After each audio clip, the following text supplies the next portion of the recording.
Akhirnya saya nggak cocok ya, karena banyak ya. patung-patung. Masih lebih mending yang keyakinan aku sebelumnya, udah aku taat lagi. Akhirnya saya balik lagi dan tetap taat lagi gitu.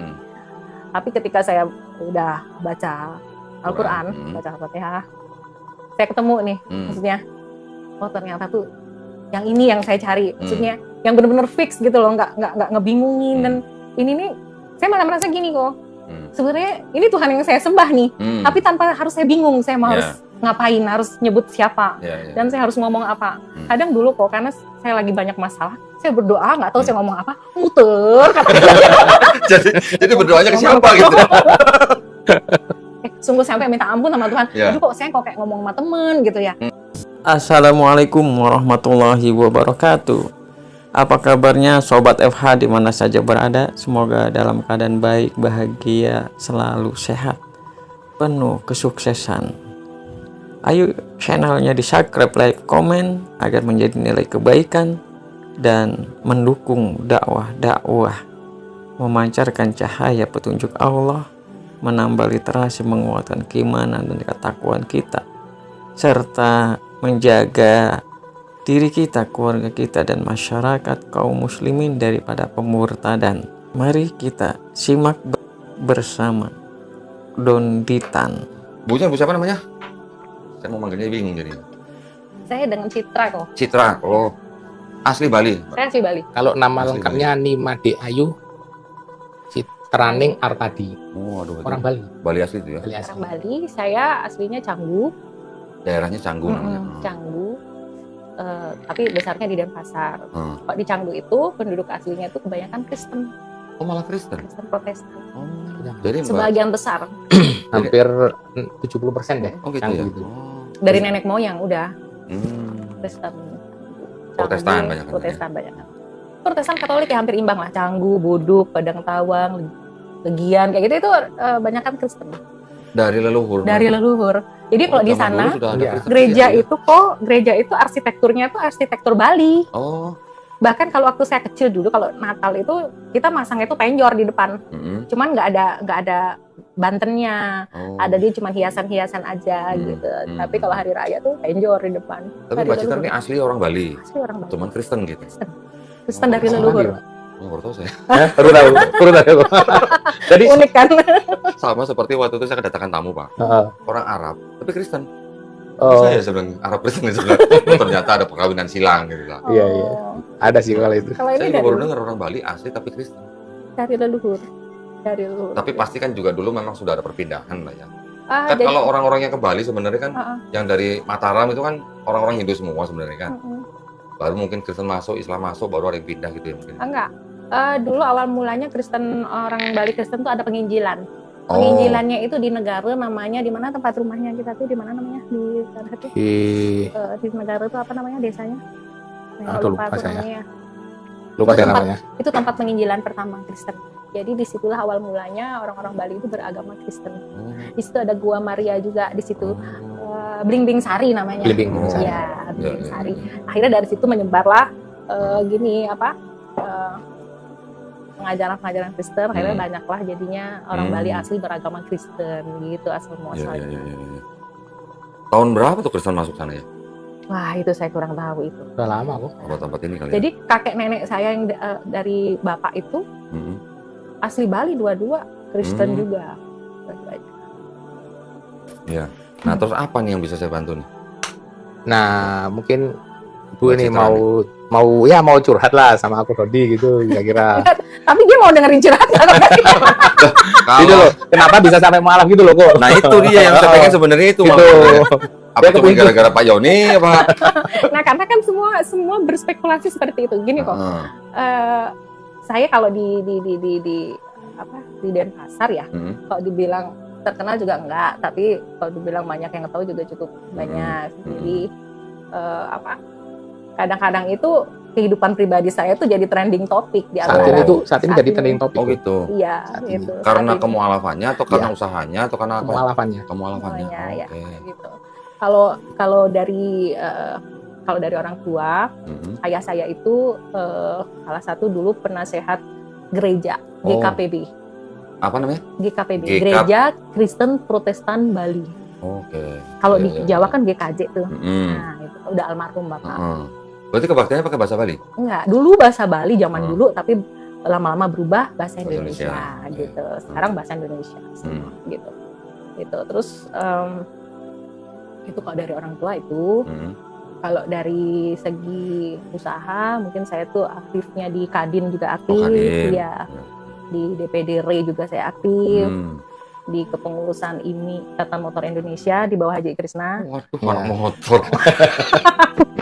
Saya sekretaris, IMI saya Bali. sekretarisnya Masya Haji Allah. Krisna malah Sekretaris di IMI.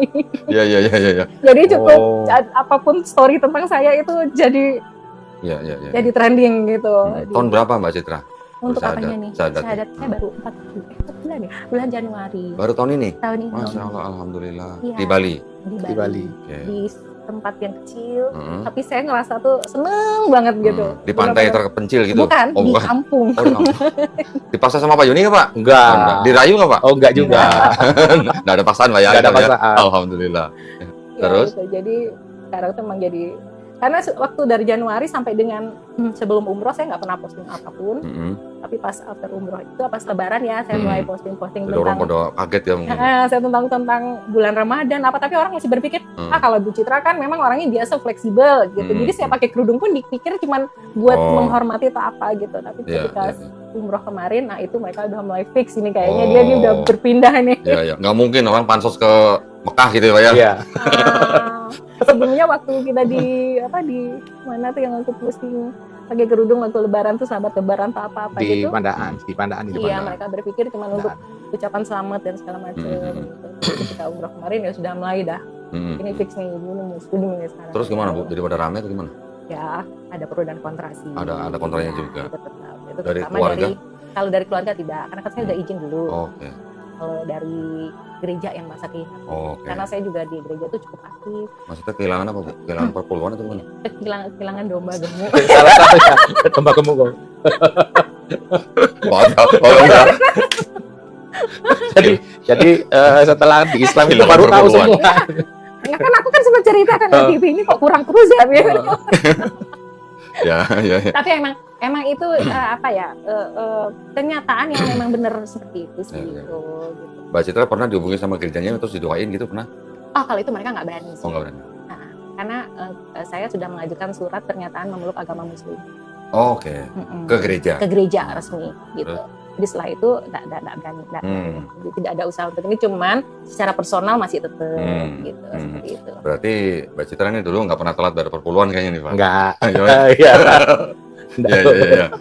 Itu. Teman-teman yang lain gimana Mbak Citra? Apakah ada yang gimana? Mencaci maki atau apa gitu ya teman-teman Kristen gitu? Kalau caci maki sih enggak, cuman banyak yang beberapa sih yang sebelumnya deket tuh jadi kayak berusaha, kamu coba deh pakai akal sehat kamu, mana agama yang ini dan agama yang KW kayak gitu lah kan. Itu makanya itu sebenarnya kan biasa ya Pak ya.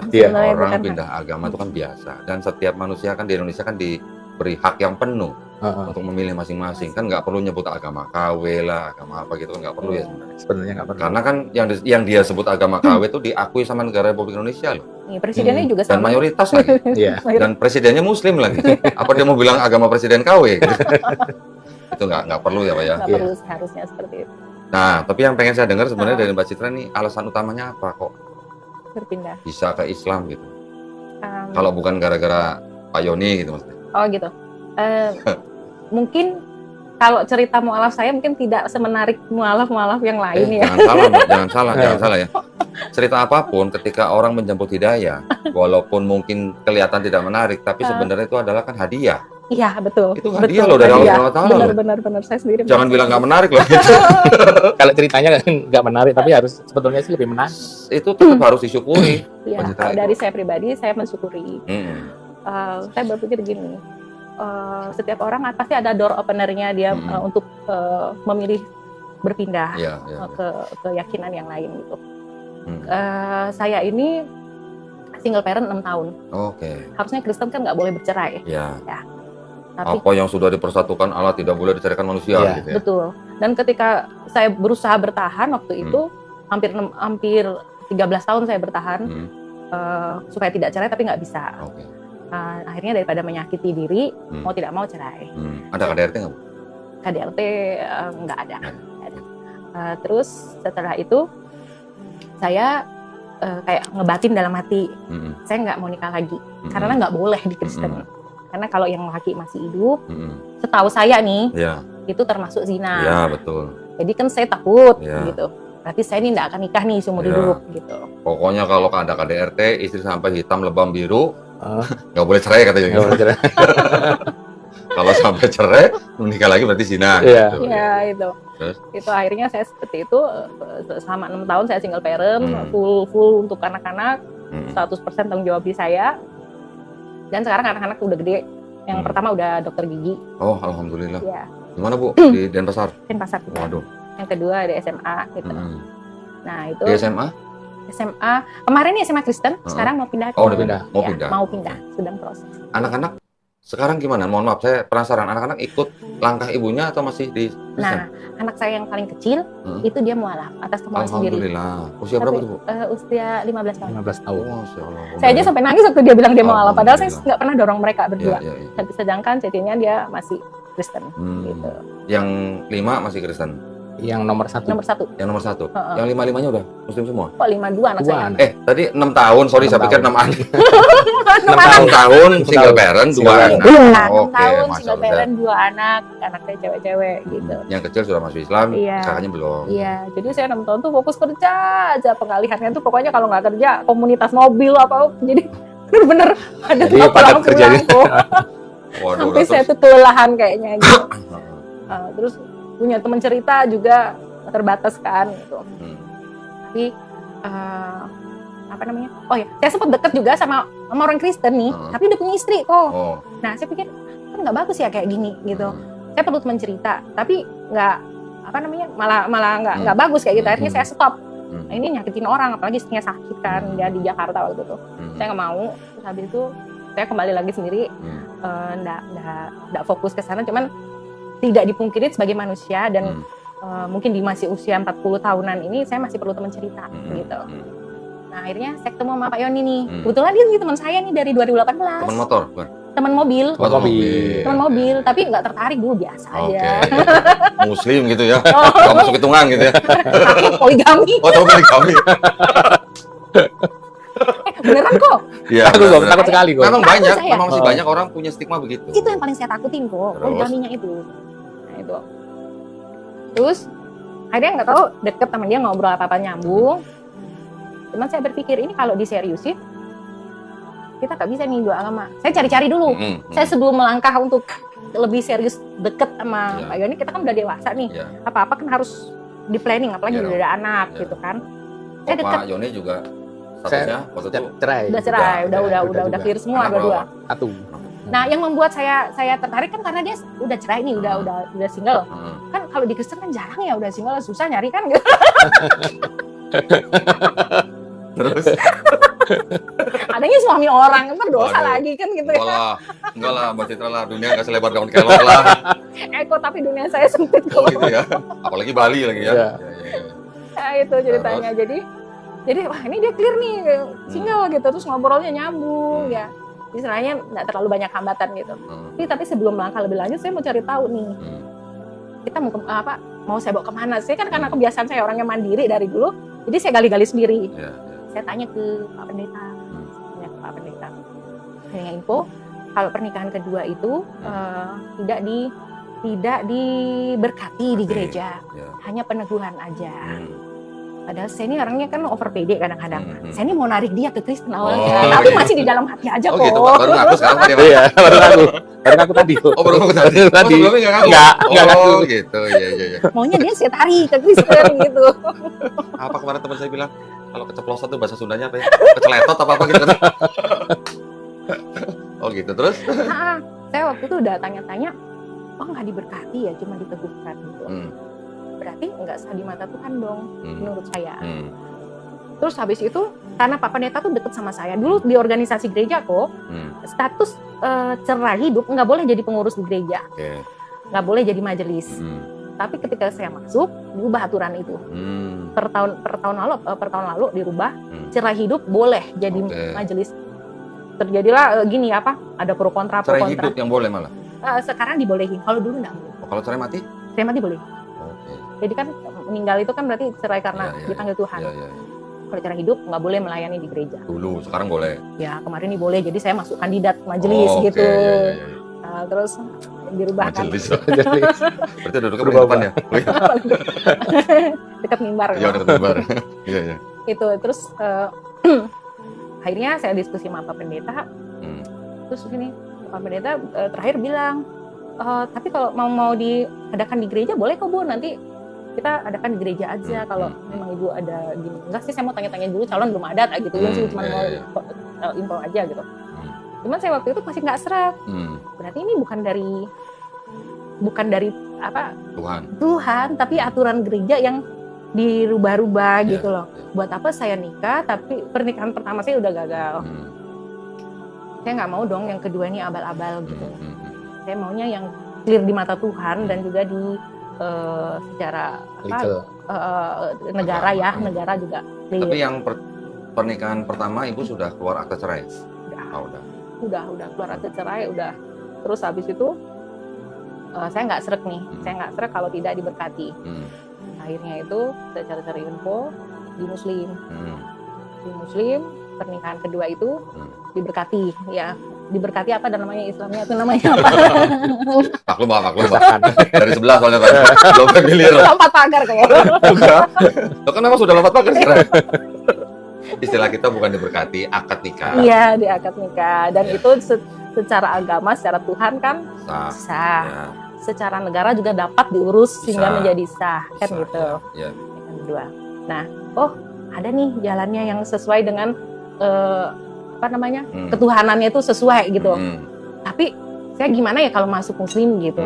Saya belum tahu sama sekali ajaran di Muslim gitu. Dari door openernya itu udah yang satu udah nggak masuk sama saya, yang satunya lagi masuk. Cuman Dani nggak saya masuk kan itu ya, saya mesti harus pelajarin dulu gitu. Nah terus habis itu saya ke Pak Ustadz nih. Kita punya Ustadz. Saya kira ini Pak Ustadznya bukan? Bukan. Dia punya pembimbing Ustadz di Tabanan.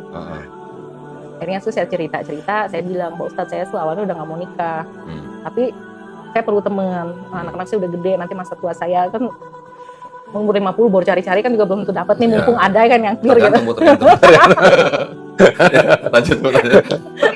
Nah, terus saya tuh awalnya nggak mau nikah, Pak Ustadz, saya udah ngebatin dalam hati saya pokoknya nggak mau nikah tapi sejujurnya saya perlu teman. Terus Pak Ustadz bilang, Allah tuh tidak menyukai orang yang menyakiti dirinya sendiri. Gitu. Jadi kalau Mbak Citra ngomong seperti itu, Mbak Citra namanya nyakitin diri karena apa? Mbak Citra tahu kalau Mbak Citra itu masih perlu teman. Menyiksa diri sendiri nggak boleh. Itu saya iya benar juga ya. Gitu. Nah terus saya juga nggak tahu nih, Pak Ustadz, saya tuh nggak pernah nyari suami, nggak pernah nyari pacar, tapi saya ditemukan sama dia nih. Di saat saya tuh benar-benar lagi drop itu dalam arti sepi banget, nggak ada yang nemenin saya, nggak ada yang teman yang bisa saya ajak ngobrol, atau dia ada gitu.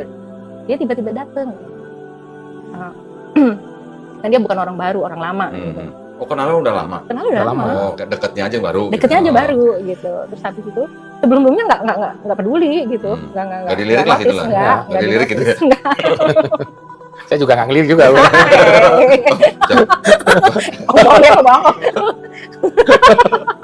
Kayaknya banyak yang nggak diungkapin di sini. Ya anggap aja ini sebagai jalan hidayah bisa. Iya, door opener saya pikir. Karena saya nggak pernah cari suami loh kok, nggak pernah cari pacar juga. Nah, terus habis itu kok bisa dia datang? Nah katanya Pak Ustadz, itu tandanya Allah masih sayang sama Mbak Citra. Oh, ya benar juga ya. Gitu. Tunggu sebentar, saya pengen koreksi tuh omongan Pak Ustadz. Kalau bilang Allah masih sayang, kurang tepat Mbak. Allah tuh maha penyayang. Maha penyayang ya. Setiap saat Allah menyayangi gitu. Menyayangi. Cuman mengasihinya ntar dulu pilih-pilih. Gitu. Ya, namanya juga mengasihi kan. Ya. Menyayangi kepada semua manusia. Mengasihi ntar dulu, yang mau beriman baru dikasihi gitu. Lanjut Mbak. Nah dari situ saya bisa nerima nih, masuk. Waktu itu saya mau coba belajar, pengen tahu. Saya bilang sama dia, jangan paksa saya. Kalau saya nggak cocok, saya nggak mau. Iya dong. Karena saya orangnya mandiri banget. Iya. Siapa lu gitu? Kalau di Jakarta kan begitu banyak. Iya, siapa lu? Dan memang sebenarnya saya juga agak sombong orangnya, kok sombong gitu ya. Ya dia, sombong ya. Banget. Banget. Oh sangat. Baru ngaku ya Pak. Iya. Jadi saya bilang jangan paksa aku, pokoknya tidak boleh intervensi apapun, biar aku cari tahu sendiri, biar semua itu datang dari hati aku sendiri. Nah, yang bisa membolak-balikan hati manusia cuma Allah, Mbak. Iya. Saya percaya itu sekarang. Ya. Oh sekarang, dulu enggak ya? Dulu belum tahu masalahnya. Belum tahu. Karena dulu tuh saya teman muslim nggak ada. Oh. Gitu. Lah yang di IMI juga nggak ada teman muslim? Banyak kan Hindu. Oh Hindu. Iya. Di Kadin juga? Kalau relasi mungkin ada beberapa, tapi yang namanya teman ini tuh nggak ada. Oke. Habis itu awal mulanya saya ini tuh tersentuh tuh ketika di rumah saya baca-baca kan di Al-Quran sama ada apa tulisan Arab, tulisan Latin, nama arti Indonesia tuh. Yang paling pertama saya baca tuh Al-Fatihah. Masya Allah. Ini saya nangis kok. Gitu ya? Baru baca pertama langsung saya nangis, tangan saya gemeter kok. Terus saya jadi merinding. Gemeter saya. Al-Fatihah tuh ya? Iya. Gemeter saya, langsung saya gini. Ini bener nih Allah tuh yang ini gitu. Ini bener Allah tuh yang Masya ini. Allah. Yang Maha Agung, Maha Mulia, Maha Esa. Yang bener tuh yang ini gitu. Saya nangis kok. Saya langsung minta ampun waktu itu.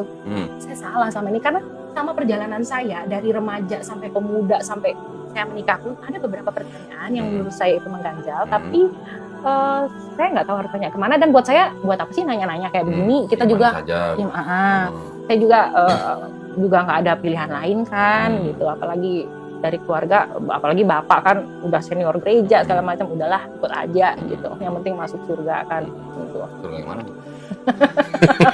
Surga yang mana? Setelah baca Al-Fatihah, Ibu setelah baca Al-Fatihah, saya tersentuh hatinya. Dari itu saya selama usia saya 44 tahun. Saya tidak pernah baca Alkitab tuh sampai habis. Belum habis. Terus? Tapi saya baru mualaf sekarang ini, saya sudah baca sampai yang ke-7. Apa 7? Juz ke-7? Iya. Oh, Masya Allah. Dan saya lakukan tiap hari. Walaupun saya belum bisa ngaji saya baca. Dan itu keinginan dari hati untuk baca terus tiap hari. Saya biasanya habis saya sholat tahajud, saya baca sambil nunggu subuh, saya baca Al-Quran. Masya Allah. Bu, saya tambahin mau nggak? Apa tuh? Tipsnya. Setelah sholat subuh, Ibu baca sampai syuruk. Itu begini Bu pahalanya Bu. Sampai? Syuruk itu artinya setelah waktu sholat subuh habis. Kan subuh misalnya 4:30 kalau di sini ya. Itu kan nanti ada waktu sampai syuruk itu apa ya? Matahari bersinar. Iya, matahari setinggi tombak gitu loh. Gitu. Itu kan di situ kan juga ada sholat syuruk namanya. Itu kalau Ibu habis sholat subuh terus Ibu baca sampai syuruk, wah itu pahalanya luar biasa Bu. Tapi yang tahajud tadi juga bagus. Iya, saya kan sambil tahajud itu kan ada spare waktu untuk menunggu subuh. Nah itu saya biasanya pakai duduk, saya pakai baca gitu. Biasanya itu saya lakukan. Nah dari situ saya langsung nggak lama sih, selang sebulan kemudian tuh waktu itu 2023 ya. Saya bilang sama dia, aku mau syahadat ke Ustadz. Gitu. Ibu tadi tuh bilang baca Quran setelah sebelum syahadat. Tahajud Itu kan sebelum syahadat. Sebelum syahadat Ibu udah baca? Saya sebelum syahadat udah baca. Waktu baca Al-Fatihah itu. Ya, setelah Ibu bersyahadat, sekarang Ibu masih sering membaca Quran setelah sholat tahajud. Iya, itu. Jadi awalnya tuh saya pikir Ibu belum syahadat udah tahajud gitu. Belum. Baru belajar sholat setelah syahadat saya baru belajar sholat. Gitu. Jadi setelah Ibu baca Quran yang pertama kali itu tadi Al-Fatihah kemudian lanjut itu sebelum bersyahadat Ibu tetap baca. Saya baca terus habis itu saya syahadat baru saya belajar sholat gitu. Syahadatnya jadi bulan Januari 2024. Masih ke tanggalnya Bu? Tanggal 10 ya. 10 Januari ya. 10 Januari. Nah, tadi saya penasaran tadi Mbak Citra bilang syahadatnya di tempat yang sepi. Enggak, di tempat Pak Ustadz tadi itu di tempat sepi. Itu tempatnya kecil bukan sepi, terpencil di Tabanan. Oke. Disaksikan oleh Pak Yoni. Iya, gitu. Saya syahadat di situ. Kemarin tuh waktu saya baca Al-Fatihah itu saya nangis tuh kok. Saya pikir, wah ini bener yang ini nih yang harusnya saya sembah gitu. Karena saya lanjutkan tadi ceritanya, karena dari dulu tuh saya memang ada pertanyaan-pertanyaan yang sebenarnya itu saya tanyakan, tapi nggak tahu saya mau tanya kenapa, dan kayaknya kalau ditanyakan tuh kayak tabu gitu loh. Ya, Trinitas. Ya, ada lagi juga tentang yang harus kita, kalau di GKPB setiap minggu kan kita harus mengucapkan pengakuan iman rasuli. Di situ saya kebingungan luar biasa. Sedangkan kita mengucapkan tuh tiap minggu. Kalau saya mengimani apa yang kita ucapkan itu adalah doa. Kalau kita mengucapkan pengakuan iman itu berarti kayak kita tuh bersumpah, kayak kita tuh apa ya? Seperti orang bersyahadat ya, seperti itu. Iya. Tapi apa yang kita ucapkan ini ngebingungin saya gitu loh. Nah itu dari situ saya tanya-tanya, akhirnya ya ini jawabannya, maksudnya fix lah. Memang bingung memang di sana itu gitu.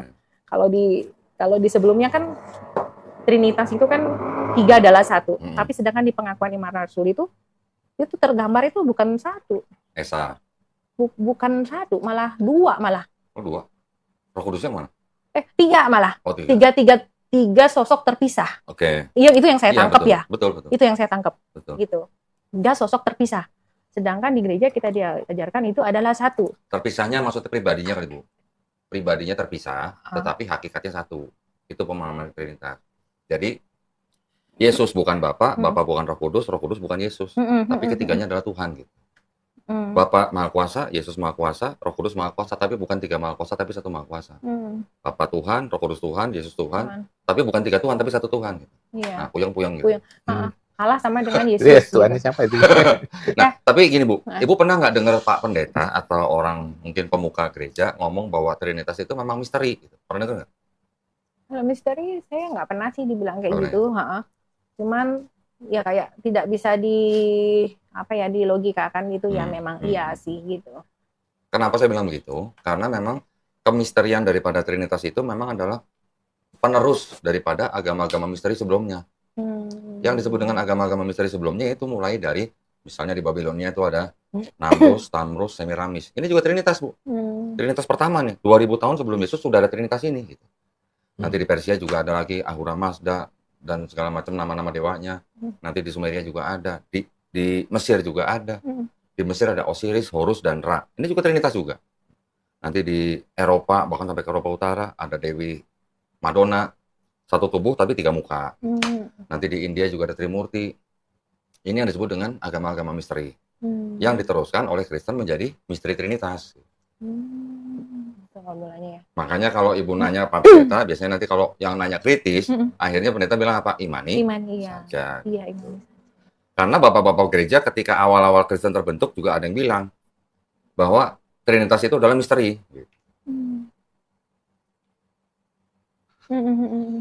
Dan itu memang mengadopsi ajaran-ajaran yang sudah ada sebelumnya. Contoh, kira-kira 2-3 abad sebelum ada Yesus, itu sudah ada ajaran yang namanya Platonisme. Platonisme ya, pernah dengar kan Plato, Philo, Aristoteles gitu kan, filsuf-filsuf yang terdahulu. Kemudian nanti ada ajaran lagi paganisme di Romawi, ada Helenisme di Yunani. Karena daerah situ, daerah Mediterranean itu kan memang pernah mengalami ratusan tahun zaman Helenisme Yunani. Helenisme itu kan yang mungkin kalau Mbak Citra tahu Dewa Zeus, ya punya anak dari perempuan manusia bernama Hercules, punya anak dari perempuan lain namanya Perseus, punya anak dari dewi lain namanya Helen, makanya sistem itu disebut Helenisme. Jadi kalau saya kasih tahu ini Mbak Citra bingung lagi. Banyak koneksinya. Ini Bible kan Bu? Iya. New American Bible. Ini Bible-nya orang Katolik di Amerika. Oh, Katolik. Kalau Katolik kan punya 73 kitab. Protestan 66 kitab. Dulu saya Holy Bible gitu tulisan kalau yang di pasti 66 kitab. Nah, ada apa saya? Nggak pernah baca. Padahal majelis ya. Iya, majelis ya.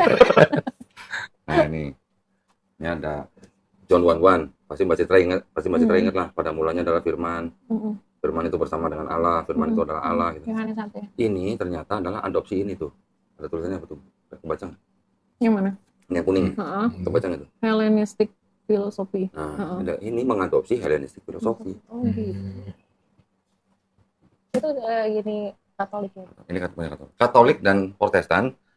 Yang 66 kitabnya sama, cuman kalau Katolik masih menggunakan yang 7 kitab disebut dengan Deuterokanonika. Itu di dalam kitab Katolik menjadi total kitabnya 73. Yang 7 itu ditolak oleh Protestan. Oh gitu. Jadi Protestan cuma 66 kitab. Oh berarti Alkitabnya beda ya Katolik sama Protestan kok? 66-nya sama, cuma di Katolik ada tambahan 7 kitab gitu aja. Oh gitu. Nih, mungkin aku nggak tahu kalau yang itu. Berarti saudara banyak yang Katolik loh. Nah, kalau yang Katolik itu ada kitab-kitab yang namanya ini. Nih, ada Tobit, ada Yudit, ada Esther, kemudian ada 1-2 Makabe. Ini kan nggak ada di Protestan. Di Esther ada. Esther ada, tapi Esther ini tambahan ada. Esther. Oh, Esther tambahan Esther. Oh. Nanti ada lagi ini apa nih? Kebijaksanaan Salomo. Ini juga tambahan kalau nggak salah. Oh, nggak ada itu di Protestan. Terus ada Yesus bin Sirach. Di Protestan kan juga nggak ada. Nggak ada. Itu adalah tambahan-tambahan itu. Oh, kalau sekarang masih berlaku yang di Katolik? Masih. Ya? Oh gitu. Kalau yang Protestan ini. Iya benar, itu benar. Protestan Saya yang tuh. totalnya ini 66 kitab. Iya, betul. Ini totalnya 73 kitab. Oh. Tapi yang 66 ini ada di sini. Iya. Ini kan baru Katolik, ini Protestan. Ada Ortodoks 78. Lebih banyak lagi dari sini. Banyak. 78 kitab. Nanti ada lagi yang 81 kitab. Ethiopia. Ini tambahannya nih yang dipakai sama mereka. Ada Edras. Ini ada yang masuk di Deuterononika. Ada Baruch dan segala macam. Jadi ini 81, ini 78, ini 73, ini 66. Jadi kalau dikatakan firman Tuhan yang jadi kitab, kan berarti belum selesai urusannya. Masih beda-beda. Banyak yang masih lain-lain ya. Terus lagi pula, firman itu yang katanya jadi manusia, Yesus, kan juga belum selesai urusannya. Ada Trinitarian, ada Unitarian, ada Oneness. Konsep Tuhannya masih beda-beda, Mas Citra. Trinitarian mungkin dulu seperti Mbak Citra kan, Bapa, Putra, dan Roh Kudus. Unitarian nggak ngakuin Yesus sebagai Tuhan. Yesus cuma ciptaan gitu. Tapi ciptaan yang paling mulia, bahkan lebih mulia dari malaikat, tapi tetap bukan Tuhan. Nanti ada lagi yang Oneness. Oneness bilang Bapa itu Yesus, Yesus itu Bapa. Dari cuma satu pribadi, bukan tiga pribadi. Konsep ketuhanannya belum selesai gitu. Iya, benar. Belum final gitu. Belum final. Dan kata pendeta sih nggak akan final katanya. Oh. Sampai kiamat katanya nggak akan selesai katanya. Nah, jadi gimana gitu istilahnya? Kalau ada konsep ketuhanan yang belum selesai gitu. Dan masing-masing semuanya mau disebut Kristen. Gitu kan? Karena kan sosok utamanya memang Yesus gitu. Yesus, betul. Nah, jadi ada yang memahami Yesus itu Tuhan yang jadi manusia di bumi. Ya. Ada yang memahami Yesus bukan Tuhan. Ada yang memahami Yesus itu Bapa sendiri yang turun jadi ya. manusia. Kalau di gereja saya itu yang dipahami itu Yesus itu Allah yang merendahkan dirinya menjadi manusia untuk menebus dosa manusia, untuk menyiapkan tempat di surga untuk kita semua itu sih. Mbak Citra dulu pasti dengar begitu, baca begitu kan cuma adanya di Perjanjian Baru. Iya, di Perjanjian Baru. Perjanjian Lama? Enggak dibahas, masih dibahas ya. Gitu. Nah, masalahnya Perjanjian Lama itu sebenarnya bukan kitabnya orang Kristen. Kitabnya orang Yahudi. Ini. Kitabnya orang Yahudi ini sudah ada sebelum ada Yesus. Ini Alkitab apa nih namanya? Namanya Tanakh. Tanakh itu nih ya. Tanakh. Tanakh itu singkatan dari Torah, Nevi'im, Ketuvim. Nevi'im itu kitab nabi-nabi atau profet. Ketuvim itu kitab tulisan-tulisan orang bijak. Torah, Nevi'im, Ketuvim disingkat jadi Tanakh. Ini dalam bahasa Ibrani. Ini ada terjemahan bahasa Inggris, ada tafsirnya juga gitu. Tanakh ini disusun kira-kira 450 tahun sebelum Masehi. Sekarang masih dipergunakan? Sekarang masih dipergunakan sama orang Yahudi masih. Ini menjadi Bible-nya orang Yahudi. Cuman ini bukan disalin dari versi yang tanah yang asli tadi. Tapi ini yang sudah ditambahi dengan tanda baca. Nah, tulisan-tulisan Ibrani ini sudah ditambahin dengan tanda baca. Tulisan-tulisan Ibrani yang sudah ditambahin tanda baca itu disebut dengan Masoretik. Masoret itu adalah salah satu kelompok Yahudi yang menyusun kitab ini. Jadi dari tanah kemudian disusun lagi oleh orang-orang Masoret menjadi kitab Masoretik. Tapi Masoretik ini baru adanya di abad 7, 8, 9, 10 gitu lah. Sedangkan yang tanah pertama kali 450 tahun sebelum ada Yesus. Nah, ini adalah kitabnya orang Yahudi. Di sini ada nggak nubuat untuk Yesus? Kata orang Yahudinya yang nulis. Nggak ada. Tapi ketika abad ketiga sebelum Masehi, ini diterjemahkan jadi ini. Ini dalam bahasa Yunani. Ini Yunani. Bahasa Yunani. Nah, jadi dari sini diterjemahkan menjadi ini. Kemudian ini yang menjadi perjanjian lamanya kitab orang Kristen. Berasal dari sini. Ini berasal dari sini. Tetapi yang di sini, ini sudah ditafsirkan ulang oleh Kristen. Ditafsir ulang sehingga seolah-olah ini berbicara tentang Yesus di perjanjian baru. Jadi di situ ada nubuat tentang Yesus. Ya. Seolah-olah ini berbicara tentang Yesus di perjanjian baru. Tapi kalau berdasarkan ini sama sekali tidak ada. Jadi separuhnya kitab orang Kristen itu sebenarnya adalah Bible-nya orang Yahudi. Ini yang menyebabkan apa ya? Perbedaan perspektif gitu ya antara Yahudi dan Kristen. Kalau orang Yahudi bilang gini, ada nggak di sini keterangan di dalam kitab ini ada nggak keterangan to be continued gitu? Nggak ada. Nggak ada. Nggak ada lah. Nggak ada sama sekali keterangan di kitabnya orang Yahudi. Bersambung. Ada ya. kelanjutan gitu, nggak ada. Ini sudah final, sudah finish buat orang Yahudi gitu. Nggak ada to be continued gitu. Tiba-tiba diteruskan oleh orang Kristen dengan kitab perjanjian barunya ini. Nah, ini khusus perjanjian baru nih, cuma dari Matius sampai Wahyu. Ya. Ketika ini sudah jadi yang Septuaginta ini kan bahasa Yunani nih, ya Mbak ya. Kitabnya orang Kristen juga ditulis dari pertengahan abad pertama sampai abad kedua itu juga dalam bahasa Yunani. Ini ada bahasa Yunaninya nih. Ini juga bahasa Yunani. Oh iya. Ya. Nah, dari Matius sampai Wahyu ini ditempel di belakangnya ini. Inilah jadi kitabnya orang Kristen. Tapi ini sudah ditafsir ulang oleh orang Kristen. Nggak murni gitu. Nggak murni. Jadi seolah-olah di dalam sini ada berbicara tentang Yesus yang di sini. ini. Gimana kalau gitu? Campur-campur berarti ya. Nah, jadi kalau dulu Mbak Citra berpikir Tuhan bisa jadi manusia, kalau menurut kitabnya orang Yahudi nggak ada yang namanya Tuhan jadi manusia itu nggak ada. Nggak perlu kayaknya ya. Dan nggak perlu. Lagian juga nggak muat, Mbak. Nggak muat. Saya tuh semenjak udah baca Al-Quran baru saya bilang, ngapain ya mesti jadi manusia, mesti harus mati dan berdarah-darah. Itu Kan itu dulu waktu kejem masih- banget kan. Dulu mikirnya waktu masih Kristen atau sudah mualaf? Sudah mulai Oh, tuh. mulai. Baru terbuka kan. Dulu waktu majelis nggak mikir gitu ya? Nggak mikir. Pak, ini saya turunin nggak Pak ya? Boleh Pak. Boleh Pak. Kayaknya kok sekejam itu ya Allah, dia harus perlu darah untuk menghapus dosa manusia. Itu loh. Kok kejam banget Allahnya itu. Betul.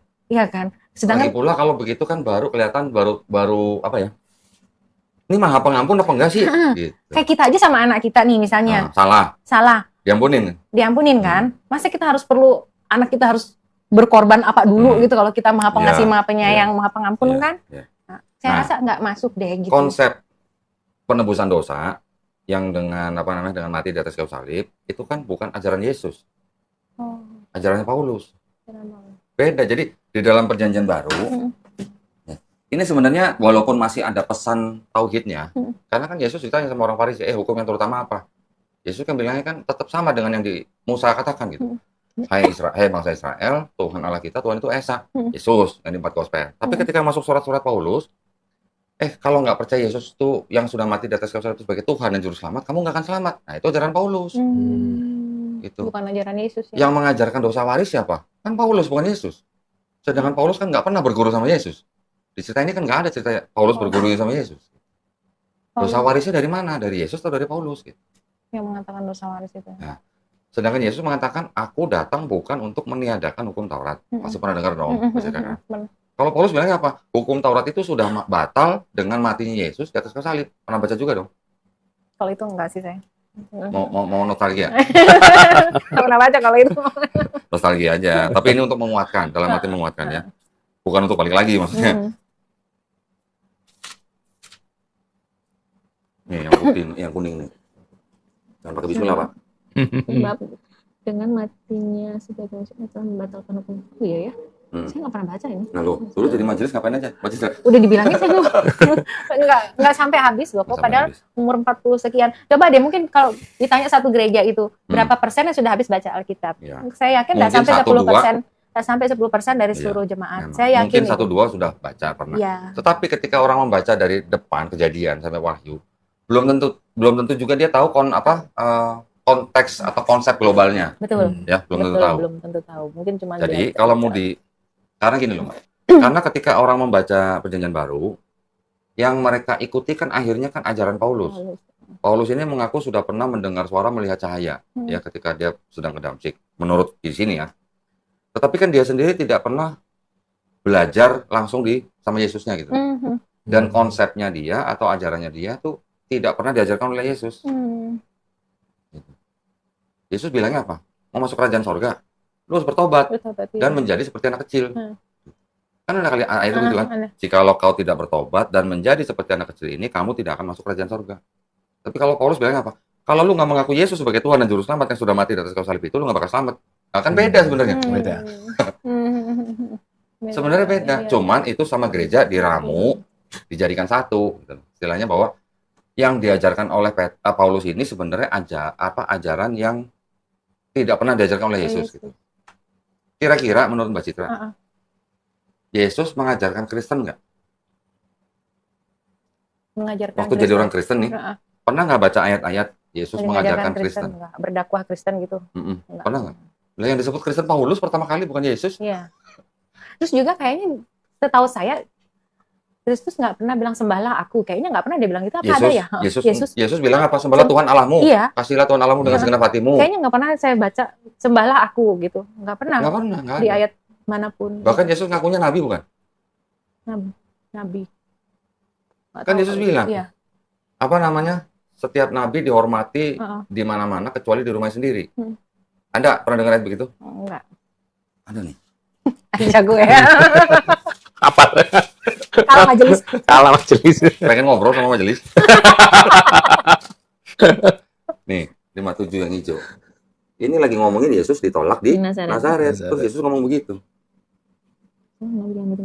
Oh iya. Berarti Yesus mengakui kalau dirinya adalah nabi. Iya, kan berarti Yesus lagi ngomongin diri sendiri kan, kalau begitu kan? Yesusnya sendiri lagi ngomongin dia nabi, orang lain juga nyebut dia nabi. Matius 13 ayat 53. Terus sama gereja, statusnya Yesus yang ngaku nabi diangkat jadi Tuhan. Hanya karena terjemahan-terjemahan. Iya. Terjemahan kan setiap kata kurios yang urusan sama Yesus selalu diganti jadi kata Tuhan. Tapi ketika kurios itu ngomongin Pilatus jadi Tuhan. Ketika kurios itu ngomongin Filipi jadi Tuhan. Tapi setiap kali ke Yesus selalu jadi Tuhan gitu. Cuman beda satu huruf, Tuhan sama Tuhan gitu. Iya. Orang lain juga nyebut Yesus juga sebagai nabi. Sini yang merah nih. Perempuan itu menyebut Yesus sebagai masa Tuhan jadi nabi gimana sih? Di situ kata apa, Mbak? Tuhan apa Tuhan?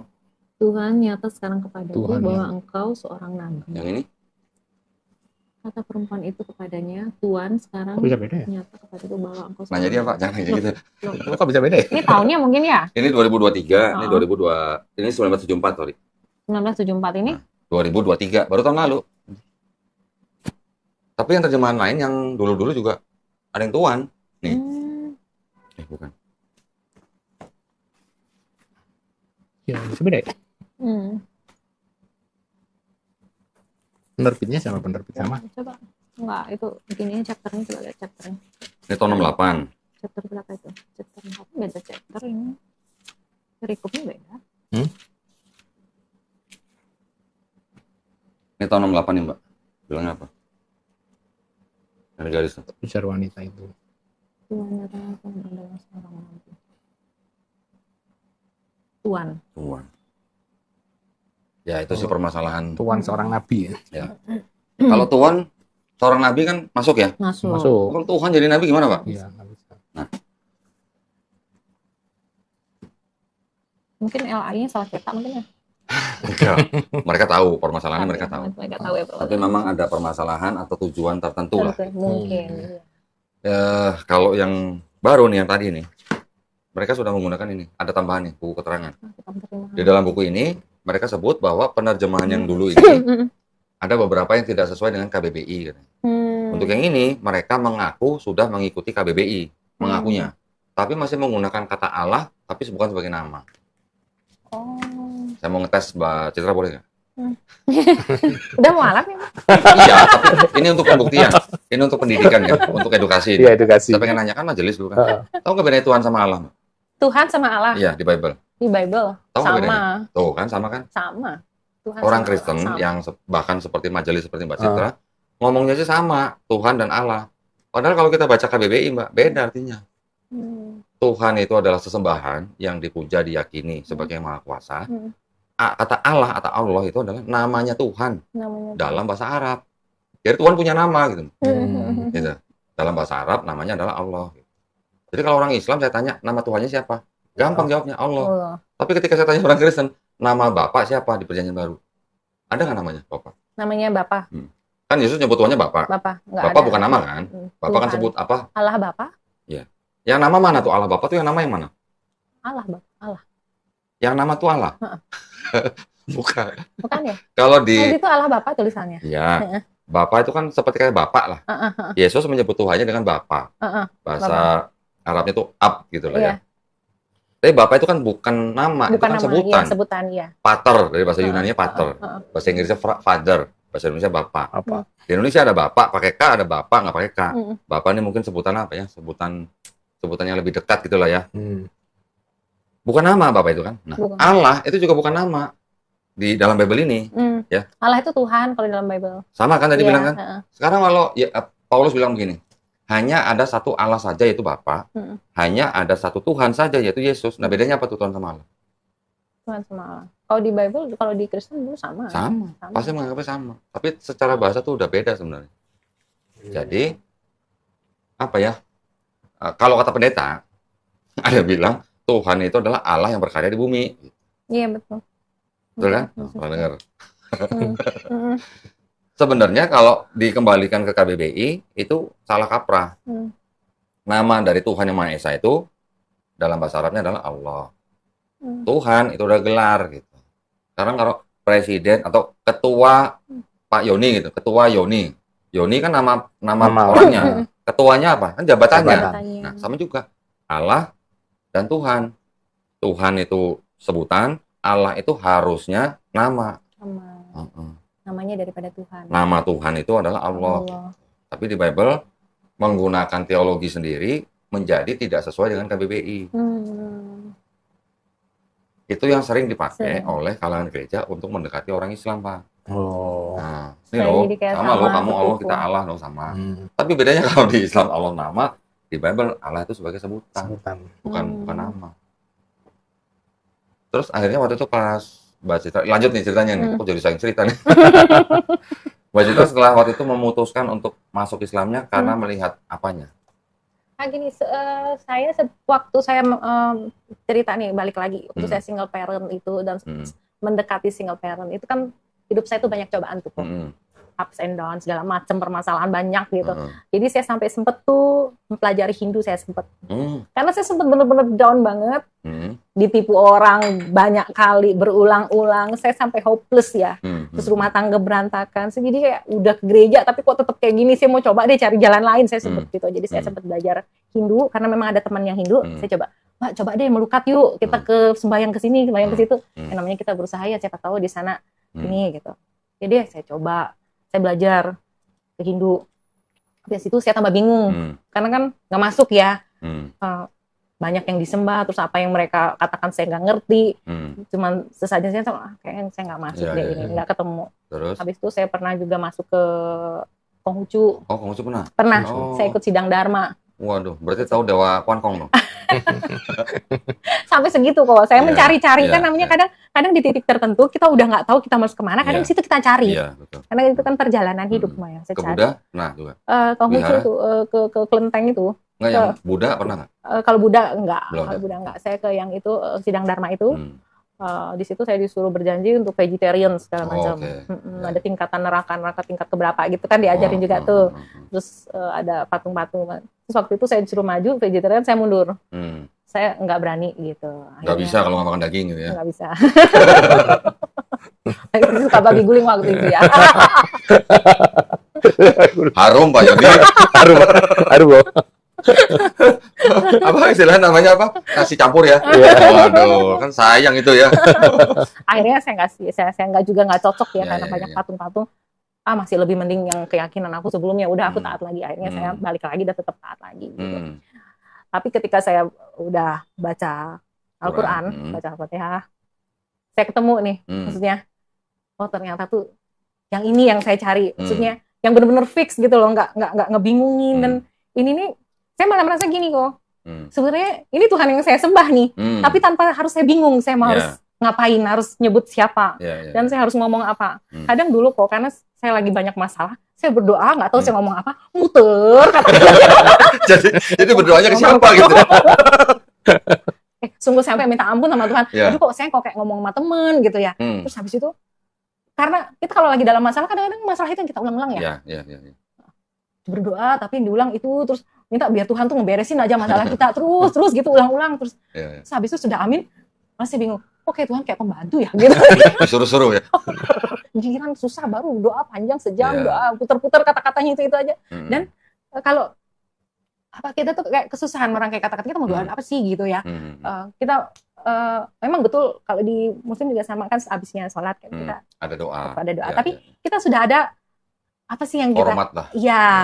Jadi kita tinggal menyatukan hati kita untuk ngikutin doa tersebut. After itu baru kita minta sama Allah. Nah, saya cocok banget itu gitu loh. Dari dulu nggak pernah dengar ya, Mbak? Nggak. Saya nggak pernah punya teman. Oke. Pernah sudah baca yang surat Al-Ikhlas? Al-Ikhlas.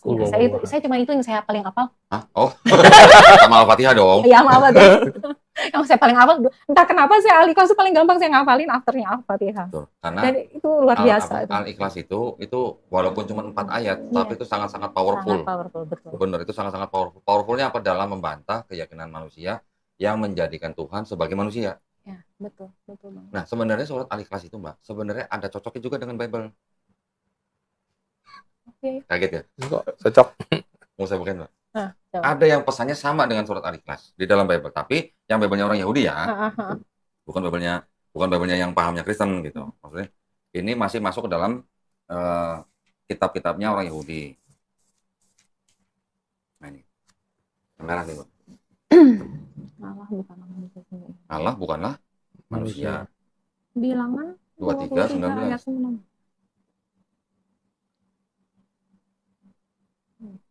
Betul, Mbak?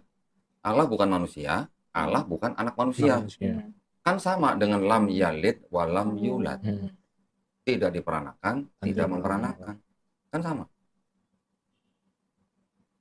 Saya tuh waktu baca Al-Ikhlas saya nangis kok. Saya langsung minta ampun.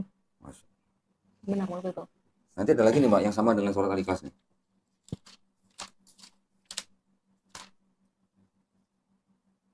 Yang merah nih. Ulangan 6 ayat 4. Itu bahasa Ibrani-nya gini bunyinya, Mbak Citra. Shema Israel. Adonai Elohenu Adonai Ehad. Sama dengan Kul huwallahu ahad. Ahad dengan Ehad itu sama sebenarnya. Ya kan? Masih ada kesamaan gitu. Tauhidnya masih ada kesamaan. Nanti ada lagi yang begini. Satu raja-raja. Ini punya Israel ya berarti ya? Punya apa? Yahudi. Nah, ini yang ini. Yahudi. Coba yang ini. Nah. Raja-raja masih ada tauhidnya gitu, Pak. Dan memang sama tauhid.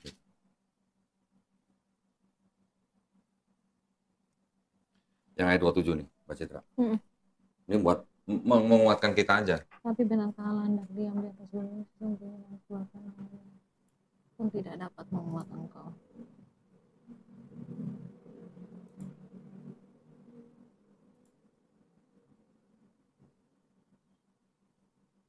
Padahal di sini sendiri sudah dikatakan ya.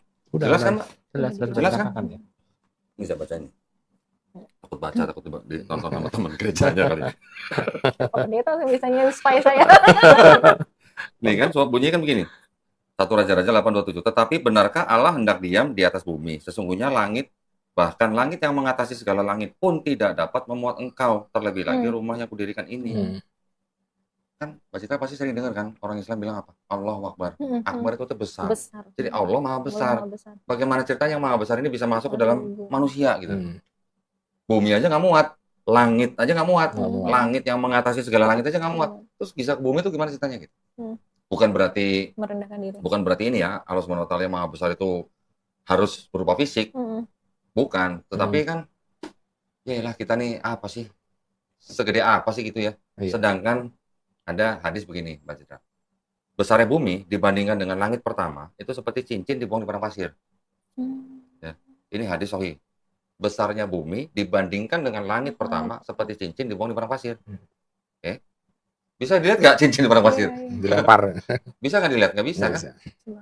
Kita sekarang kalau ngeliat di sains, bumi, matahari, dan galaksi, segala macam itu hanya seperti debu di dalam alam semesta. Gitu. Yang bisa kita amati, bumi, matahari, dan galaksi kita tuh hanya seperti debu, nggak kelihatan sama sekali. Nah, gimana ceritanya kalau Allah SWT yang jauh lebih besar daripada itu bisa jadi ciptaan manusia? Ya, tadi baru bumi dan langit pertama. Langit pertama dibandingkan dengan langit kedua juga sama seperti cincin dibuang di padang pasir. Begitu seterusnya sampai 7 langit, ya 7 langit ya. 7 langit itu dan bumi dibandingkan dengan Sidratul Muntaha, itu juga seperti cincin di padang pasir. Nanti Sidratul Muntaha dengan 7 langit dibandingkan dengan arsy-Nya Allah SWT, juga sama seperti cincin di padang pasir. Bisa nggak bayangin gedenya Nggak seperti apa? kebayang ya kan? Bisa nggak kira-kira kita bayangin segede apa? Nggak kebayang. Nah, jadi orang atau apa ya namanya, orang-orang zaman dulu yang mencoba memahami Tuhan Sang Pencipta itu seperti apa, akhirnya mereka menggambarkan dengan dewa-dewa. Karena mereka belum sampai gitu ya. Mungkin mereka juga tidak mendapat pesan gitu. Tetapi ketika orang-orang zaman dulu mulai memikirkan Tuhan Yang Maha Esa ini, karena dianggap ada sosok yang memang lebih superior dari mereka, mereka menganggap jadi apa? Oh, jadi kalau matahari itu dewa ini. Oh, apa laut itu ada dewanya sendiri, bumi itu ada dewanya sendiri. Ya, nanti awan atau langit atau petir itu ada dewanya sendiri. Jadi setiap elemen di alam itu digambarkan sebagai dewa-dewa. Itulah akhirnya menimbulkan ajaran apa? Kayak paganisme gitu. Dewa-dewa itu nanti bisa jadi manusia gitu. Itu yang dari Helenisme. Itu yang sudah ribuan tahun berjalan begitu. Diteruskan oleh Kristen. Kalau Islam, Tuhannya seperti apa? Gak ada yang bisa menyamai dia. Walam yakullahu kufuwan ahad. Sesuatu yang bisa kita bayangkan, udah pasti bukan Allah. Udah gitu aja. Kalau di Islam gampang. Iya. Nah, terus waktu sadar, gimana? Kok nggak mikir gitu nanti apa terancam atau dipersekusi atau diusir atau dibuang itu? Kalau ke situ sih enggak. Ya? Waktu itu jalan aja karena kan saya private sih waktu itu, nggak terlalu banyak. Cuman lebih ke fokus ke diri sendiri. Saya lebih ke mulai rajin baca, belajar sholat kayak gitu. Jadi itu. Jadi puasa kemarin juga ikut full puasa. Gimana rasanya puasa? Wah, luar biasa ya gitu ya. Taat sekali kok. Oh ya. Puasa, taraweh nggak pernah putus. Wah, Nggak pernah putus. tapi nggak full kan? Full. Gimana full? Perempuan nggak bisa full? Full kok, nggak haid. Saya nggak main soalnya. Oh gitu. Iya. Berarti full. Full. Masya Allah. Sekarang Mbak Citra pernah ingat nggak? Pernah baca nggak di Bible Yesus puasa? Pernah. Waktu Kristen jadi majelis puasa juga? Waktu deket-deketnya pasca puasa. Full 1 bulan? Puasa daging aja sih. Oh, cuma daging aja? Iya, puasa Susu daging. minum? Minum tetap gitu. Pizza masih makan lah ya? Cuma nggak pakai daging gitu. Puasa daging 30 hari itu. Ingat nggak Mbak, dulu waktu baca Bible, Yesus doanya gimana? Waktu di Taman Getsemani? Waktu itu, kalau nggak salah gini ya, kalau boleh biarkan cawanin lalu daripada aku gitu. Iya, tapi itu dia berdoa itu, terus kemudian disebutkan apa? Dia maju sedikit dan bersujud. Ya, bersujud. Dulu waktu majelis sujud nggak doanya? Enggak. Kenapa? Duduk santai gini kan. Duduk santai. Duduk dengar pulang lupa gitu. Pernah baca nggak Yesus di Bible makan babi? Makan babi nggak. Kalau ikan sama roti ya. Ya, pakai madu ya. Nggak tahu kali itu. 5 roti 2 ikan itu pernah dengar. Enggak, waktu Yesus diceritakan setelah bangkit kan dia makan ikan ada pakai madu. Oh iya. Ya.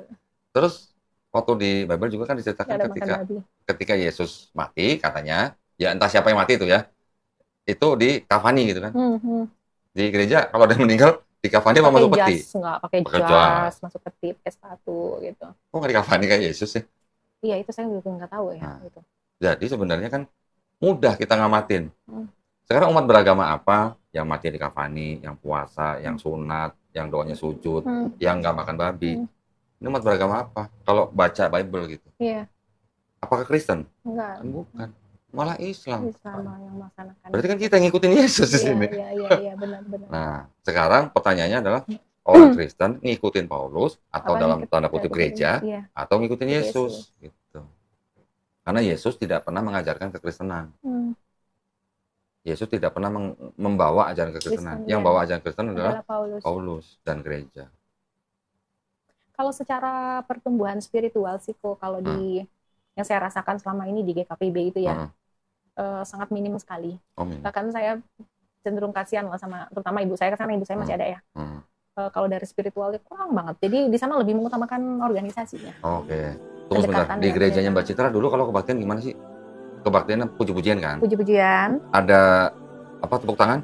Tidak. Pakai kidung jemaat. Oh gitu. Berarti mirip-mirip kayak GKI, Katolik gitu ya? Iya, kayak gitu. Bukan karismatik ya? Bukan. Gitu. Terus pembahasan mungkin berapa ayat, tapi pendetanya bahasnya hampir 2 jam gitu. Tapi kadang-kadang kita juga nggak paham kan. Bahkan ada yang ngantuk gitu kan. Oh, berarti sering tidur gitu ya? Sering gitu. Baru ngaku, Pak. Kenapa kadang ibadah tidur. Kalau kita muslim kan baca, kalau Al-Quran kan baca bukunya ya. Kalau di gereja sekarang malah kebanyakan bawa HP. Bacanya di HP. Di HP. Jadi nggak tahu yang dibaca tuh Iya. apakah Alkitab ataukah Instagram. yang dibuka IG atau Bible Atau nggak tahu. Bible, ya itu. Ada seperti itu. Jadi benar-benar nggak dapat kayak Feel-nya. kekusukannya untuk ibadah itu ini ibadah ataukah cuma denger kayak ceramah atau apa itu sangat nggak dapat gitu. Ketika Mbak Citra bersahadat yang dirasain apa Mbak? Waktu itu ngerasa tuh kayak gini saya ini sudah bener nih nyembah yang Allah yang Tuhan yang bener nih gitu. Jadi kayak ngerasa nggak ada ganjelan lagi. Dan ketika saya sholat itu saya memang benar-benar ngerasa saya itu menyembah Tuhan. Bener-bener saya merasakan bahwa saya ini makhluk yang memerlukan Tuhan, yang membutuhkan yang Tuhan, bergantung. yang bergantung sama Tuhan. Gitu. Itu memang benar-benar saya rasakan. Berarti ketika Mbak Citra bersahadat, pertanyaan-pertanyaan yang zaman dulu itu udah hilang sendirinya. Udah, ya muncul sih, tapi saya udah dapat jawabannya sedikit demi sedikit. Sekarang ternyata gini gitu. Malah kalau sekarang saya lihat tuh saya kasihan, malah aduh kasihan ya nanti gimana mereka tuh kalau salah terus gitu. Malah saya seperti itu kok. Dan juga gini, saya kan melihatnya gini, banyak juga yang mualaf karena faktor pernikahan. Tapi after dia mualaf dia nggak sungguh-sungguh. Nah itu kan kasihan juga sih. Itu. Padahal sebenarnya di sini nih udah jalan yang bener nih gitu. Kita ini udah kalau di Muslim kita ke mualaf kan kita lahir baru ya seperti bayi ya. Betul. Nah waktu itu juga sempat jadi pertanyaan saya gini, kalau seandainya dulu saya tarik dia ke Kristen, ada jaminan nggak dia dosanya nol lagi? Kalau nggak kan gua yang salah. Gimana dosanya gede banget? Waduh. Kan kalau di Kristen kan gini, pokoknya yang jaminannya kan pokoknya kalau percaya Yesus Tuhan dan Juru Selamat yang sudah mati dan salib untuk menebus dosa, ya udah selamat. Jaminannya surga. Surga ya. Kristen. Pokoknya orang Kristen itu pasti masuk surga gitu. Pokoknya kira-kira kamu nanya kalau Hitler kira-kira masuk surga? Kenapa? Hitler. Yang bunuh 6 juta orang Yahudi itu. Itu kan percaya juga Yesus Tuhan dan Juru Selamat dia. Iya. Kira-kira masuk surga? Nah, itu saya nggak bisa jawab karena saya pertanyaan-pertanyaan itu sering saya lontarkan sih kok. Nah, cuman jawabannya saya masih belum ketemu. Ya, sekarang kalau ada dosa waris, ya, Mbak Citra kan udah punya anak. Kalau ada dosa waris seperti ajaran Paulus, itu kalau bayi baru lahir, berarti kan bawa dosa. Udah berdosa. Ketika 3 hari meninggal, kira-kira masuk surga masuk neraka? Kira-kira aja, pakai logika kalau kita. pakai dosa waris, masuk neraka pasti. Berarti Tuhan tega gitu. Anak baru lahir belum tahu udah masuk neraka. Itu yang juga menjadi penting ya buat kita renungkan gitu. Oke, kalau Paulus tapi kalau dia lahirnya dari orang Kristen kan langsung surga kok. Nah, tapi kan bawa dosa waris. Apakah bayi itu percaya Yesus Tuhan dan Juru Selamat? Kan belum. Bayi kan belum punya kesadaran bisa membedakan baik dan benar. Belum akil balik maksudnya. Nah, itu yang nggak masuk di akal sehat. Kalau setiap orang sudah lahir bawa dosa waris. Saya dulu tempat waktu dulu sempat gini, kasihan tuh orang Islam kalau doa sampai kalau orang Bali tuh kayak jungkling tuh apa ya? Ya pokoknya kayak jungkir balik. Jungkir balik lah. Berusaha berbuat amal baik sampai dia kayak gimana tuh nggak akan pernah bisa dia masuk surga. Kata siapa? Iya yang Kristen. Karena dia nggak percaya Yesus sebagai Tuhan Juru Selamat. Jadi kita cuma dia beramal ibadah kebaikan. Kalau kita garansi kita dapat surga. Waktu itu saya pertanyaan gini, berarti kita nggak perlu harus susah-susah beramal baik ya, kayak bilang gitu. Cuman waktu itu jawabannya ya, tapi kita tetap harus mengerjakan keselamatan itu, yaitu berbuat baik, yaitu kasih gitu. Kalau percaya Yesus sebagai Tuhan dan Juru Selamat, tapi ngerampok, kira-kira masuk surga? Udah percaya nih Yesus Tuhan dan Juru Selamat nih, tapi masih ngerampok, masih nyuri gitu misalnya.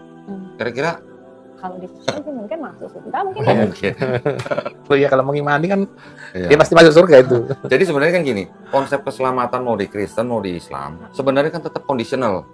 Artinya ada syaratnya. Ada syaratnya. Iya kan? Iya. Oke, masuk surga kalau percaya Yesus Tuhan dan Juru Selamat. Tapi kalau masih melakukan dosa, tetap masuk surga nggak? Kan jawabnya juga pasti ragu-ragu kan? Ragu-ragu. Nah, tapi kalau di Islam kan jelas. Masuk surga, nggak masuk surga, itu hak prerogatif Allah SWT. Ya, yang hanya kita lakukan apa? Menjalankan perintahnya, menjauhi larangannya. Insya Allah kita masuk surga. Yang menjalankan perintahnya itu sudah dijamin sama Allah ya, mendapatkan jannah dengan keadaan yang seperti dijanjikan. Tetapi dengan syarat atau kondisi bahwa kita tetap menjalankan perintahnya, melakukan perintahnya, syariatnya gitu. Sholatnya tetap jalan, zakatnya tetap jalan, puasa tetap jalan, hajinya kalau mampu. Kan berarti sama-sama kondisional berarti ya. Kalau Kristen tapi kan kalau yang istilahnya cuman buat promosi aja, udah lo pokoknya dosa lo udah dihapusin gitu. Kita tanya, kita bunuh orang, kita masuk surga.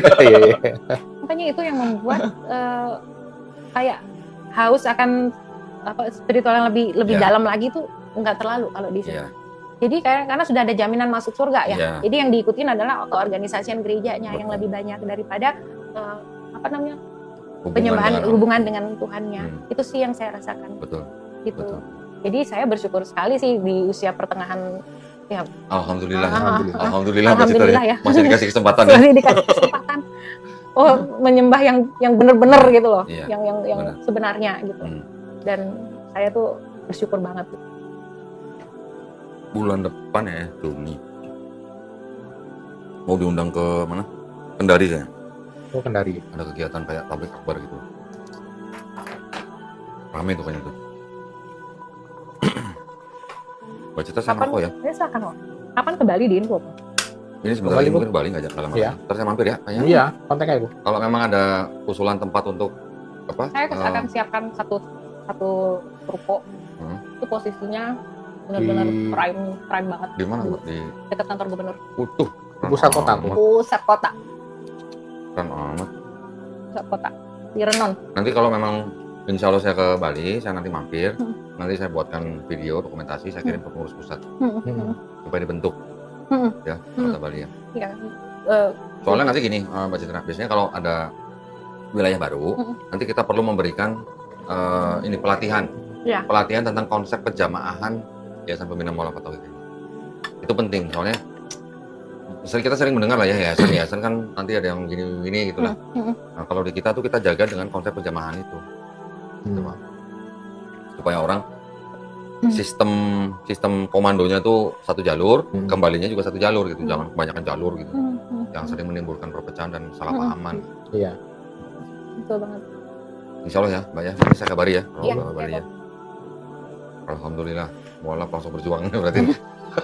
Pernah punya cita-cita pengen bangun masjid kok. Masya Allah. Makanya itu kok. Kalau misalkan nanti kan mungkin ada cabang di sana, terus bisa ngerekrut banyak anggota. Insya Allah nanti saya bantu promosiin. Biar siapa tahu ada teman-teman muslim di Bali yang mau bantu, Iya. mau join. Iya. Ya Itu yang gitu. penting. Soalnya kalau kita gedung mewah tapi nggak ada orangnya Nggak ada, percuma. Percuma. Ya. Maksudnya gitu percuma juga. Mungkin kayak dakwah kayak gitu-gitu ya. Kemarin, makanya saya nggak bisa nemuin Pak Yoni kan. Yoni kenapa? Saya kemarin harus ke Serang. Ada subscriber saya punya tanah berhektar-hektar. Dia mewakafkan ke kita 1,7 hektar. Saya bilang orangnya udah ada belum di sini? Orang yang untuk mendampingi dia gitu kan, atau untuk yang berjuang di situ gitu. 1,5 hektar Pak lumayan, 1,7 hektar kan lumayan Pak. Iya, lumayan. Nah dia udah bangun masjid, sudah punya doa yang sama seperti Mbak Citra, cuma belum selesai. Nah mungkin dia mengajak kita, tanahnya mau diwakafin, jadi nanti masjid itu untuk milik yayasan. Gitu. Karena alhamdulillah masih banyak teman-teman kita, saudara-saudara muslim kita yang peduli dengan agamanya, termasuk yang wakaf-wakaf. Masih banyak dari berbagai kalangan Pak. Yang saya katakan itu kalangan itu macam-macam ya. Dari paling bawah paling atas apa ada lah pokoknya lah. Macam-macam. Tapi alhamdulillah ya Mbak Citra ya. Iya. Dalam tanda kutip itu diselamatkan. Benar banget. Dan itu kayak gimana ya, ngerasakan tuh kayak ketenangan sama kebahagiaannya itu nggak bisa diungkapkan. Beda nggak Mbak? Waktu dulu sama di gereja? Beda tuh. Ketika berdoa? Beda banget. Sangat. Dulu waktu berdoa kan akhirnya di belakangnya ada dalam nama Yesus. Iya. Sekarang nggak ada kan? Jadi kalau saya dulu Pak, ketika bersyahadat, kan saya sudah pelajarin dulu kan. Jadi ketika saya bersyahadat, saya lega. Lega bukan main. Iya. Leganya bukan main. Benar. Kenapa leganya? Karena saya tidak harus menyembah manusia lagi Pak. Iya. Betul nggak Pak Cita? Dan saya waktu itu benar-benar minta ampun, apalagi setelah baca Al-Ikhlas tuh. Nah, saya benar-benar. Kalau sesama mantan kafir pasti paham Pak saya ngomong gitu Pak. Karena dulu tuh ya saya tuh bukannya yang nggak belajar sama sekali, nggak rajin ke gereja. Cuman yang dulu Mbak Citra terima itu kan adalah doktrin gereja. Iya. Gitu. Iya. Bukan di luar doktrin. Kalau Iya, saya kan iya. ketika saya masih Kristen saja, saya sudah mempelajari ulang kitab saya, tapi saya belajar di luar doktrin Pak. Kalau saya belajar tetap di dalam doktrin ya, nggak saya pelajari nanti bisa jadi pendeta. Iya. Tapi kalau kita belajar dari di luar doktrin, misalnya dari sejarah, dari kebanyakan kan sejarah Pak yang kita harus pelajari. Kemudian dari berbagai macam teologi, kita jadi paham Kristen ini sebenarnya apa sih. sampai saya harus cari bukti-buktinya. Ketika saya belajar ada pernyataan seperti ini, dinyatakan di dalam dokumen ini, entah Bible, entah buku, saya cari bukunya, Pak. Jadi saya cari buku Bible sebanyak ini bukan berarti harus saya baca semua, enggak. Tapi saya tahu ada bukti apa di dalam Bible versi-versi yang ini. Iya. Referensinya itu. Ya. Sahabat FH, demikianlah telah kita sama-sama simak kajian atau pemaparan tentang kristologinya yang disampaikan oleh kristolog kita, yaitu Donditan, yang begitu gamblang memaparkan kebenaran dan kebatilan, antara hak dan batil, bagikan siang dan malam. Semoga menambah literasi kita, meluaskan cakrawala berpikir kita dalam kehidupan ini, menguatkan keimanan dan ketakwaan kita, dan dapat menjaga diri kita, keluarga kita, dan masyarakat kaum muslimin daripada pemurtadan yang dilakukan oleh para misionaris. Atas segala perhatian dan dukungan subscribe yang saya ucapkan terima kasih, dan sampai berjumpa kembali di kajian atau pembahasan kristologi lainnya. Dan saya Firman Hussein mohon pamit undur diri dengan mengucapkan wassalamualaikum warahmatullahi wabarakatuh.